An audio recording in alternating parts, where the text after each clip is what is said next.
Et Balmont avait 1 à 2 semaines, bon, ne bora ne be vidéo que ne be transition soutenir, ne pour soutenir tient quand. Nti galon tigɛ est-ce qu'il y a femme? On n'a pas besoin de galon tigɛ pour que la transition soutenir. On y kɛlɛ in daminɛ kabiri M5 kan i bɛ ka gɛn kabiri an bɛ bɔ dans la rue est-ce qu'il y a femme? An bɛ gazi ni balo affronter bɛɛ bɛ a kalama. Donc ni fanga nana on tɛ se ka nata fanga la, on bɛ fanga dɛmɛ tiɲɛ de kan. Ni ye mɔgɔ mɔgɔ ye a bɛ ka fanga dɛmɛ a tɛ se ka tiɲɛ fɔ a ye. N balimaw aw k'a jateminɛ bani est-ce que a tigilamɔgɔ i bɛ ka tagali ye n'o k'a sɔrɔ a tun bɛ n'a y'a kɛlɛ kɛ sinon cɛ o cɛ o kɛ i tɛ sɔn transition ka tiɲɛ. Donc o de siratigɛ la il y a 2 semaines ne bɔra n ye vidéo kɛ surtout an ka kuranko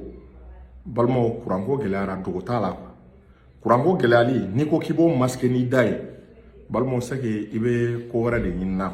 sinon n'i bɛ transition fɛ ni kuranko gɛlɛyara maliyɛnw tɛ ka kuran sɔrɔ kuran tigɛ ka ca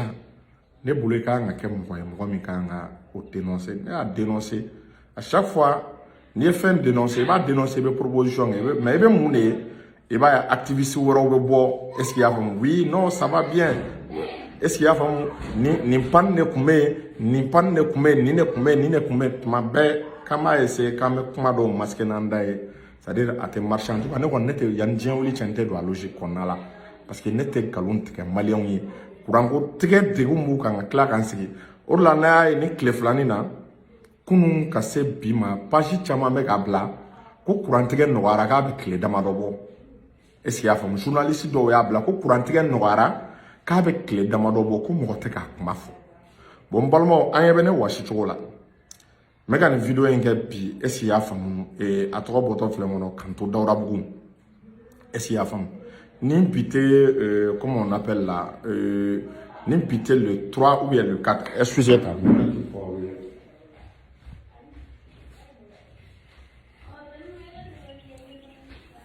moi excusez bien le 4 avril est-ce qu'il y a faamu n bɛ ka nin min vidéo kɛ Kanto Dawurabugu an ɲɛ bɛ wɔsi cogo la kuran ne tigɛra a ka ca heure 2 ni kɔ ye est-ce qu'il y a faamu Dawurabugu bon i dun bɛ k'a ye dɔw bɛ ka taa sɛbɛn ko kurantigɛ nɔgɔyara k'a bɛ tile damadɔ bɔ ko mɔgɔ tɛ k'a kuma fɔ n balimaw aw yɛrɛ ni ala ni kira cɛ est-ce qu'il y a faamu nin kuma sugu ninnu ye tiɲɛ a tɔgɔ bɔtɔ filɛ kɔnɔ i bɛ se k'a fɔ secteur dɔw kuran tigɛ nɔgɔyara niveau dɔw mais kana kuma de façon générale i bɛ Bamakɔ ni Bamakɔ comme da tɛ bɛɛ kun ka kuma réseaux sociaux kan sinon caman b'i ta fɔ a ye taa Gawo a ye taa Gawokaw ɲininka a ye taa Moptikaw ɲininka a ko bɛ cogo jumɛn na a ye taa Bayangarakaw ɲininka a ko bɛ cogo jumɛn na n'an bɛ kuma an k'an ka kuma fɔta an k'a mesurer c'est-à-dire transition in quoi a ka ɲa o de ka d'an bɛɛ ye mais ni yɔrɔ min bɛ yen n'a ma ɲi an b'a fɔ ka tila ka proposition kɛ mais k'a fɔ k'an bɛ ko bɛɛ masquer n'an da ye yɔrɔ dɔw la da jɔda ka dɔgɔ n'a ye est-ce qu'il y a faamu o de la kabini n ka kuma daminɛ n ko mɔgɔw k'a lajɛ transition mɔgɔ minnu y'a soutenir kabini daminɛ kana bila bi la i b'a ye olu bɛ tiɲɛ de fɔ transition u tɛ tamakiya transition ma u b'a soutenir n'a filila u bɛ tiɲɛ fɔ a ye parce que an bɛ niveau dɔ la bi bɛɛ de kan ka évaluer jɔyɔrɔ bɛ mɔgɔ o mɔgɔ bolo k'i ye ministre ye il est temps bɛɛ ka évaluer place min dir'i ma est-ce que a place i sera k'a fa i sera k'a minɛn fa wa est-ce que i sera ka yɔrɔ min kalifar'i ma i sera ka degun ta ka bɔ maliyɛnw kan wa mais o tɛ kɛ tuma bɛɛ secteur caman bɛ yen k'an m'an da kɛ ka yɔrɔ corriger n'an y'an da kɛ ka corriger sini a problème kelen bɛna tila k'an sɔrɔ n'an hakili b'a la salon groupe dɔw donna anw de bɔra k'a fɔ diɲɛ bɛɛ ye hɔrɔnya la est-ce qu'il y a faamu Mali kurantigɛ bɛna ban groupe nana an ka kurantigɛ a bɛna nɔgɔya kana ye ala ma mois d'avril tɛmɛ kurantigɛw bɛ ka kuran bɛ ka tigɛ yɔrɔw la mais n'an ma bɔ k'o dénoncer cɛ an fana an ka kɛ hɔrɔn ye dɛ en tout cas ne kɔni ne bɛ bɔ ne bɛ a dénoncer je soutiens la transition i tɛ se ka kɛ i tɛ kɛ transition in fɛ ka ne bɔ bilahi a tɛ se ka kɛ parce que anw ye sɛgɛn min kɛ transition in na an b'a dɔn ne taga ko 2 de kɛ nin transition in kanu kama kaso la donc an ka c'est-à-dire n'an bɛ kuma an ka kuma kɛcogo dɔn quoi donc an sera niveau dɔ ma an bɛ système min kɔnɔ n'o de ye tuma bɛɛ ka groupe san ne y'o de fɔ a système a y'a limite yira groupe ninnu bɛ marcher ni carburant de anga ke al ni groupe nanao mais sans ni carburant est ce qu'on mena se ka continuer ka ni carburant ça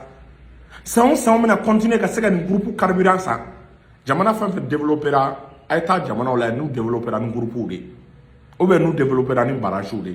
puis diam mo be ka énergie solaire énergie nucléaire énergie éolienne diam be ka olu de nyini on be fa ka puissance et trop du mena puissance industrielle quand on va se ka courant maîtriser bon imaginez famille ou te ka courant soron entreprise ou ta be ka trop du mena ni ménage droit entreprise ou ta be ka trop du mena entreprise baw dum te se ka jo munu men nega ni fon clan nega ma fon ni courant capacité sugu doté o de se fait on a dénoncé que la solution fo solution te ko gré anga se énergie solaire ma ala que lithium bora en fait appelez les chinois appelez les russes lithium ne be énergie solaire clé ba be mali kono en chinois ayin de menga lithium nga transformer mali la ka ke énergie solaire ka mali beta est ce que ne ko gelen balmo c'est-à-dire fin fleur na man yoro nu fo na sigi ka lay iba don ga fo ameka transition on ne be ka continuer ku todo fili la ani ye proposition en fait toujours semaine mini temena il y a 2 semaines mon ministère de l'énergie ani mine a séparé mais ka kuma expérience de la ne étant no administration on la ba do administration me fonctionner comme na et moi énergie ni eau séparé la bi ataka marché ka yan est-ce qu'il y a femme donc et à trois bodo flengono ay énergie ay ministère scellé ka diviser énergie ani mine problème ka cha bi mali jigi ka nga ke mine donc au problème ka cha minu gestion nga gele tellement est-ce qu'il y a femme ki ko ni énergie fara nga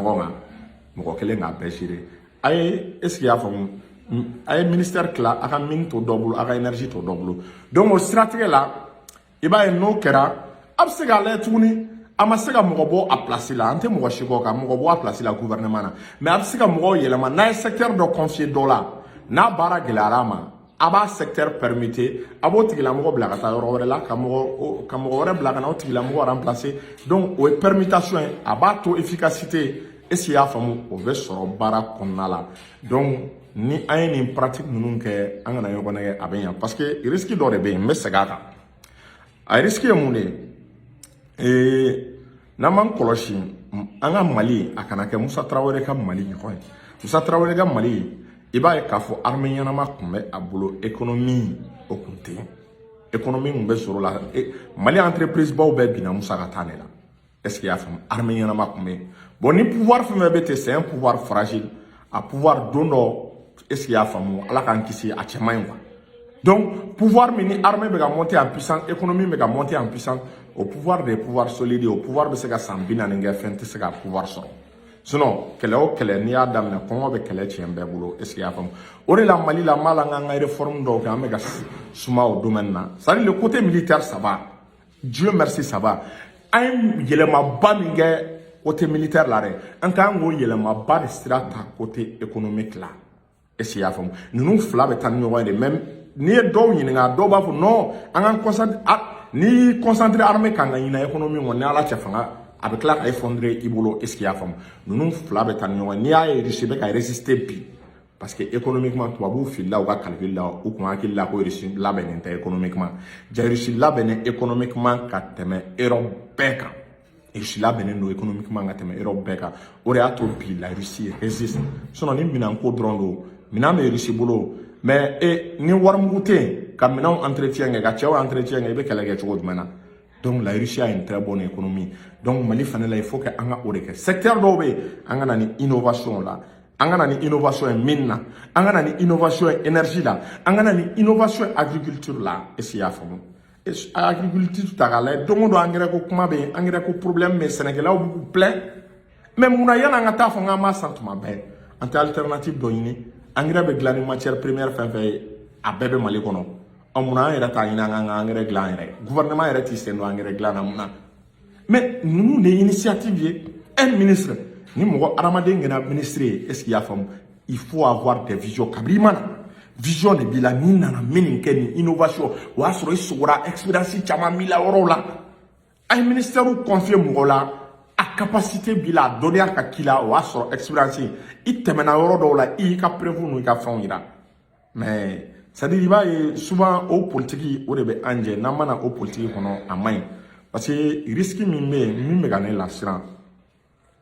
c'est que d'ici 2 à 3 ans keleb na bankor en fait na membre tchetse qui joue armée malienne ni keleb bana sisan est-ce qu'il y a famu armée be ga monter en puissance il va y ka fo o maintenant fo tuguni wa soro keleb bana san be nyeb na mune économie jamana soro armadon poche kon la warbe ka soro wa bon no ga soro ma nyeb la bara do ke ama bara ko la aduno un bara fait que sur le plan militaire ani humain ni kongo wila aramadongo aramade min nyina bara kelen peko aramade min nyina humain kelen peko ka sababu ka utise ka kongo supporter URSS muyachi à l'époque no Russie o kunga boni ni Russie a wakati ku mega course aux armements ke mais o mu akili to économie na ni États-Unis mu course aux armements na URSS nyina na ka économie ko est-ce qu'il y a femme armement bugolo mais économie yana mate finalement jamana est fondé là ka jamana claque là parce que quand boloko dessert on en a mo mene est-ce que vous voyez donc on manga sonka au erreur de ke anga boloko nyeski anga kuranko nyeski kuranko ni boloko nunte anga bilateme te c'est-à-dire quand on bila ka projet bauke sam pisaba fo anga o vision ne ke na mo ke amay atete na ka ko be vision mais atete la comme long terme ne comme visé et ma atete tara ayi dia media atete ka projet dia do modo iba do na fay iba réalisation ni donc anga lay anga ni paranyuma nous bla sur place c'est-à-dire anga transition conseil siranyumanga essayer à faire ni yoro mi yana ngo fo ni yoro mi problème mais anga problème dénoncer anga solution proposée nous sommes contre personne nete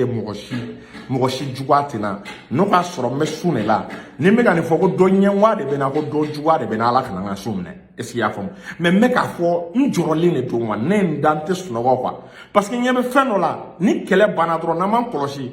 économie essayer à faire aller dans domaine chama Malien a commencé à mourouti, Malien a commencé à faire un domaine ça va pas quand même ko jugu. Bon nama yes ka ma ka jugu jumai. Anga kalango lai bi est-ce qu'il y a on va ta technologie de nyani. Est-ce que bi Mali école orientée